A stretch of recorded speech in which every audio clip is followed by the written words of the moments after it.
School സമയമാറ്റത്തിൽ സർക്കാരിൽ സമ്മർദ്ദം ചെലുത്താനുള്ള കടുത്ത നീക്കവുമായി സമസ്ത രംഗത്ത് വന്നതോടെ സർക്കാർ പ്രതിസന്ധിയിലായി. മുസ്ലിം ലീഗ് അടക്കമുള്ള സംഘടനകൾ സമസ്തയ്ക്കൊപ്പം ചേർന്ന് പ്രതിഷേധം കടുപ്പിച്ചാൽ സർക്കാർ നിലപാട് തിരുത്താനുള്ള സാധ്യതയും തള്ളിക്കളയാൻ കഴിയില്ല.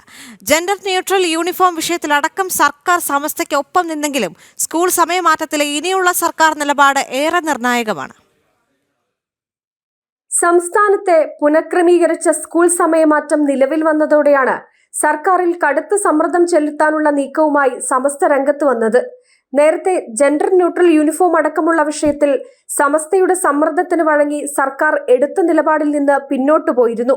സ്കൂൾ സമയമാറ്റം മദ്രസ വിദ്യാഭ്യാസത്തെ ബാധിക്കുമെന്നും മതപഠനത്തിന്റെ സമയം കുറയുമെന്നുമാണ് സമസ്തയുടെ ആശങ്ക.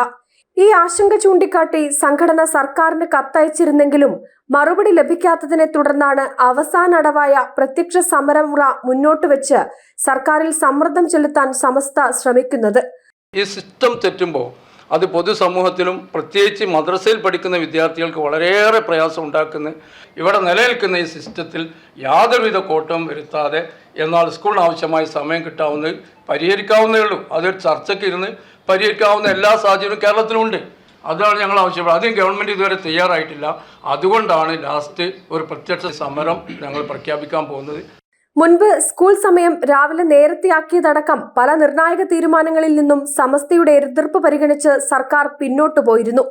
അതുകൊണ്ട് തന്നെ സമസ്ത പ്രത്യക്ഷ സമരത്തിലേക്ക് കടന്നാൽ സർക്കാർ എന്ത് നിലപാട് സ്വീകരിക്കുമെന്നത് ഏറെ നിർണായകമാണ്. സമയമാറ്റത്തിൽ ലീഗ് അടക്കമുള്ള സംഘടനകൾ കൂടി രംഗത്തെത്തിയാൽ സർക്കാരിനത് കൂടുതൽ തലവേദന സൃഷ്ടിക്കും. ലീഗിനെയും മറ്റു മതസംഘടനകളെയും കൂടി ഒപ്പം നിർത്തി സമരം ശക്തമാക്കാനാണ് സമസ്തയുടെ തീരുമാനം.